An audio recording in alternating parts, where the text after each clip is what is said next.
Hey guys, we're back. This is HD and Pain User, and we're both here ready to cast some more games for you guys. We want to thank you guys for following us on IPL TV. Also, if you guys ever get a chance, follow Pain User. He has a YouTube channel as well. Yep, youtube.com/stratbunker. And I have a YouTube channel, youtube.com/HDStarcraft. Also have Facebook. Guys can follow me there if you look. And we want to go ahead and answer some questions for you guys. Yep. We know you guys have been waiting patiently, and we have some pretty good questions here on Pain Twitter. User and HD Starcraft, how do you feel on the current state of Zerg versus X? People are saying that Zerg is a bit underpowered.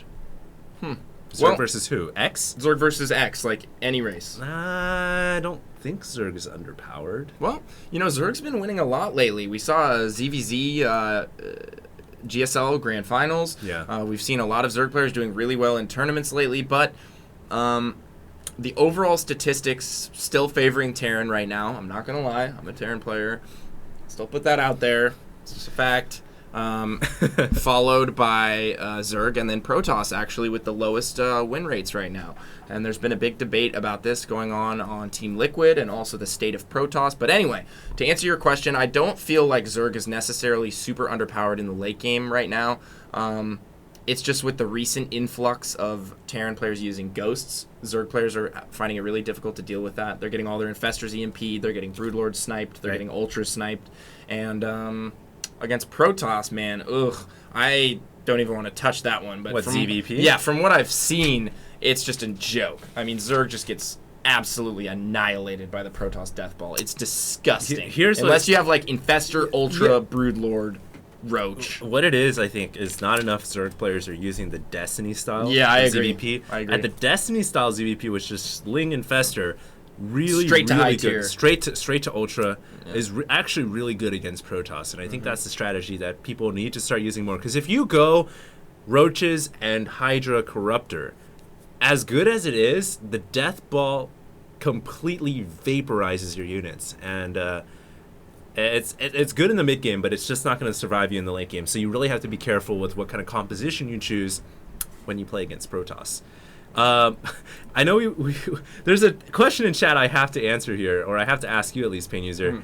Someone wants to know what kind of gel you use in your hair. I use... This is really important. It's like Crew. Oh, the Crew stuff. Yeah, okay. Crew. Cool. I use the cheap $5 stuff you get from Kmart. I just put like a drop on my finger, and I just rub it. In the morning, I just go, and then I just leave it, and it stays like that. Well, my hair is like thinning out, so I'm balding. So what I need to do is like put a huge I clump hear of hair, you, brother. Gel into my hair. I hear you on the balding thing, man. Okay, I'm man. like 24 years old, dude. I used to have a thick, full head of hair, and now I got this little bald spot going in the back. I'm all self-conscious about it. Jeez. God, this is getting old stuff, man. I don't know if I'm cut out for it. When we lose our hair, we won't be able to cast anymore because we won't look young. We sound won't like look some fit. fucking grandpas right now, Yeah, man. we're gonna look like old people, and who wants to cast when they're old? Pain User, Pain User in HD, do you think that with the recent changes that Infestors have been made too powerful? That's from Sly Demon 89. And that question earlier that we answered was from... I can't find it. That's all right, man. We're getting a lot of questions. Let's just go ahead and get into the game. When we come back, we'll ask some questions. We'll answer some more questions. All right, and as far as the Infestor being too powerful, I think it might be a little bit too powerful right now. They might need to slightly tone it down a little bit. But I think the buff was necessary. They were too weak. Yeah. All right, let's jump right into it. Let's do it. And guess what, guys? This is the game that I know a lot of you guys have been waiting for. It's going to be Kawhi Rice versus I Am Nesty. Booyah! Terran versus Zerg. My boy Adrian holding it down on the Korean server. He has been taking names left and right. He is playing so well lately, and he spends a lot of time on the Korean ladder. He plays all the top pros. He's got his MMR up there to a point where he's competing with MC, Nesty, all the top GSL competitors, and you know he's getting a lot of good experience out of this. And he's getting some great build orders too, man. He's been sharing a is lot he of playing knowledge with me. Is he playing in North America, or is he moved to Korea and played in Korea? No, he's playing from North America on the Korean server with the lag. Oh, with so he has lag. like 3 seconds of lag. Yeah, 3 ms delay. That's really or impressive. not 3 ms. He has like 3 seconds. That's really impressive. Yeah, no, because absolutely. that's a handicap when you consider the lag you have to play with. There's no and doubt he's still about it. able to keep that kind of a high MMR. That's incredible. He just doesn't care. He wants the experience, just like a lot of the other people that play on the Korean server. And yes, this is on the Korean server. We need to start doing that. Yeah, man. We need to like get on. You the gotta Korean go server. on. You gotta go on eBay, and there's like these Korean guys that You sell need a Korean accounts. ID, right? Yeah, you need a. There's Korean guys. It's like, hey, I know a guy that can get Korean accounts, man. They're like StarCraft 2 account drug dealers. It's like black market account selling. But there's dudes on eBay that actually sell StarCraft accounts. So. And when you think about it, when you're playing on the Korean server, it's almost like every gold or every division has been moved and shifted another level. So gold in Korea would be equivalent to diamond here, and continually up the ladder. Vice versa. Vice versa. That's the word I was looking for. Yep, I heard you. You're like, what? I was like, what? No. But yes. Yes. All right, let's get right into it. Nesty here is going to be scouting with his Overlord correctly right away. Yes, indeed. The one thing on this map, I already forgot what this map is called, man. But this map, it's really easy for Terran to mech push through this narrow choke point, through the rocks, into the Zerg natural. And it's very, very hard for Zerg to hold off. So I'm thinking Kawhi Rice is going to go just for that. Oh, I couldn't agree with you more. That's my go-to strategy on this map 100% of the time. If you get this spawn, you just work your way through there. You build bunkers, you build missile turrets, build tanks, doors, you wall, marines. You wall with Raxes. Once you break through here, if we head over to the Zerg natural, once you break through this rock here, you build Raxes and cut off near the gas. Oh, that's dirty. I know, it's so dirty. And then you put like a bunker back there. I wasn't even talking about building Raxes over there and all that stuff. I was just real talking about nasty. Tanks being over here. That was crazy I've got enough. it down, dude. Is it a science? I also wall off my natural, so in the event that he counterattacks, I put Raxes out here and wall off my natural as well and leave like a tank and a bunker. There you go. Yeah. You just, if you're really careful and you take your time and you're super meticulous about it, the push is so strong. You're almost guaranteed going to kill his natural. Yeah, and I don't know how Nesty's going to deal with this, because this is the absolute worst spawn possible for Nesty. Yeah, I agree. And Nesty knows this. Now, what is his strategy? Because he knows the mech push is going to come 99%. He has to figure out what to do, and he's going straight for Roach Horn, so he's going to go for Roaches this game. Yeah, let's see what Kawhi Rice is up to. He does have a CC on the way, and it looks like he's going to swap that reactor out and get some reactor Hellions going here, and that's a pretty good opener from him. He's going to be safe to, he's going to be safe to a Baneling bust, I would imagine. Right. He's going to be safe to any kind of a heavy Zergling or Speedling play, and this is a map that really yields itself to Zerg all-ins. Just because the natural is so wide open. I can't tell you how many times I've played like really talented Zerg players that usually never all in, and they'll all in on this map just because it's so easy to get a quick win on a map like this. When you compound that on the fact that the spawns are the way they are, and that that mech push can be so deadly, Nesty could theoretically go for the all-in, but I'm banking. He could still go for the Roachling all-in. We see speed coming. Yeah. We see 5 Roaches on the way right now, so it's very, very likely that Nesty could go for an all-in situation here. There's the 5 Roaches. It's all going to come down to what he does with his next couple larvae, and he's making drones. So I think the whole idea behind getting that early Roach Horn is just to be safe. Is to be safe, and Roaches are fairly good against mech in the early game. Here come the Hellions, and look at Nesty hiding his Roaches.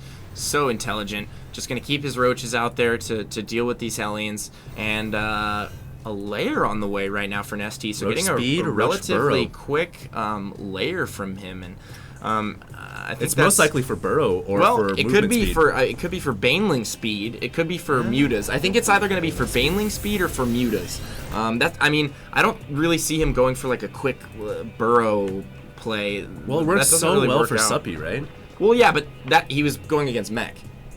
Well, there's a really big difference. You can't go burrowed Roaches against bio. You'll just get absolutely ripped apart by like a single scan. And I don't even think there's much of a benefit of popping up right next to. Okay, and we do have Marines and Marauders on the way right now for Kawhi Rice. Kawhi Rice is going bio after all. Oh, and we have a Baneling nest coming out of Nest T, so he's probably going to go for that Baneling speed. Good I think call that's there. what he was going for. And what is... Oh, we have some roaches on the way, too. So what's he going to do with that Baneling speed? That's the question. Well, there's two options. He may just be getting the Baneling Nest just to play a standard game here, because typically you get that Baneling Nest as your layer is morphing. Or he could really use that Baneling Nest and start to produce mass Banelings. We'll have to wait and see if Nessie decides to throw down a Spire at some point. I don't see a Spire coming up, so it almost looks like he's going to be going for Roaches and Banelings here to combat Kawaii Rice. Well, roaches with speed and banelings, Yeah, they're good. Can be used very effectively don't with get me one wrong, they're another. great. And Kawaii Rice doing a good job walling off his natural right now. He has a bunker there, so he's going to be pretty safe. And he's also had control over the Xel'Naga tower for pretty much this entire game. So Nesty kind of playing a little bit in the dark here.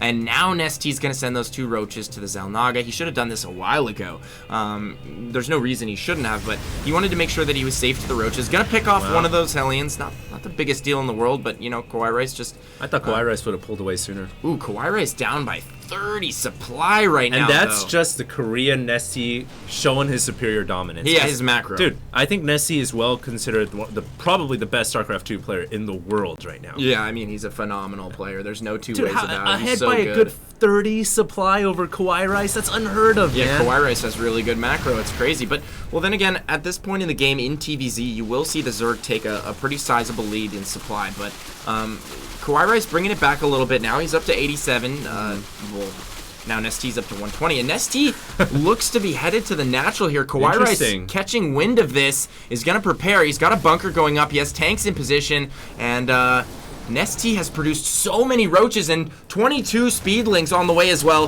He has so many units. Baneling speed is on the way as well. It looks like we're going to see an aggressive all-in here out of Nesty. He has so many units right now. Can Kawaii Rice hold? He's preparing. He's dropping bunkers. He's getting in position, but he has hardly any units. Yeah, but it's all going to come down to these bunkers here. The units, the Marines, the fragile units can get inside the bunkers and stay safe from the Banelings. But look at how many units Nesty's got out here, man. That is so many Banelings and Roaches, only 11 minutes in.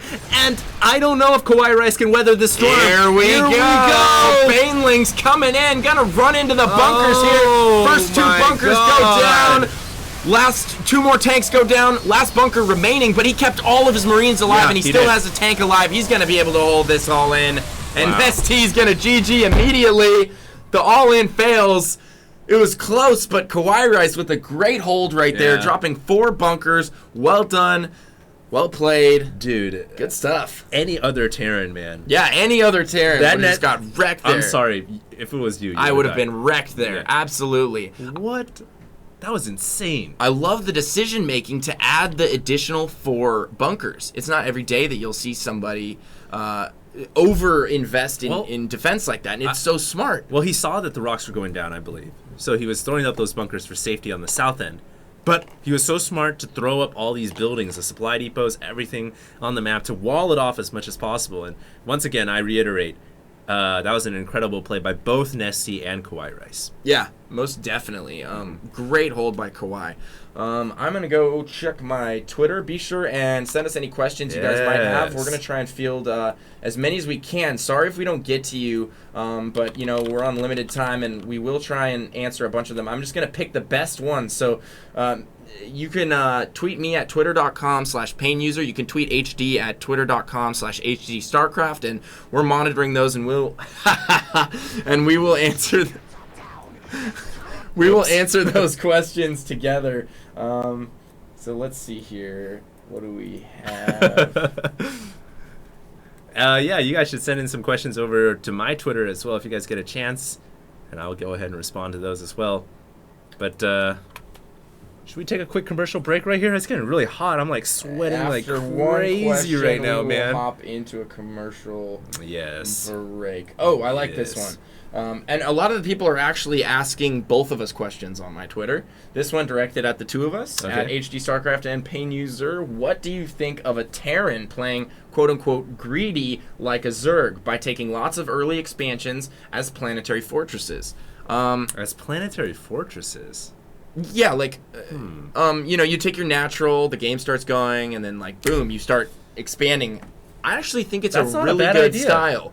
But only on specific maps. I think on a map like Tal Darim, taking lots of planetary fortresses on the outskirts of the map is really, really good. It's you're hedging your bets, basically. You're taking numerous expansions, you're dividing your SCVs amongst them, so if you lose 1 or 2, it's not the biggest deal in the world. You have other expansions that you can Maynard your SCVs to and fall back on. Yeah. I think it's really good on big maps to play a greedy Terran style where you're expanding aggressively and you're putting up planetaries with missile turrets everywhere. Yeah, I would have to agree with you 100% there. That was a really interesting idea, though. I think he's saying expand right away with planetaries. I don't think that's a good idea at all. I don't. Nope. Shut down just like that. The third typically is when the Terran gets that planetary up. Possibly getting the planetary right after your natural is done at some third location could work itself out. But I think a lot of Terrans, rather than going for that, will just build it safely inside their main and do the macro CC thing. Yeah, That's absolutely. Typically what Terrans will do. I totally agree with you. All right. Let's cut to a quick commercial break. Yeah, I always forget about that. Sorry, guys. We are going to have to go to a quick commercial break, and we will be right back with that game of Idra. Are we doing the Idra one, or should we do the Destiny one first?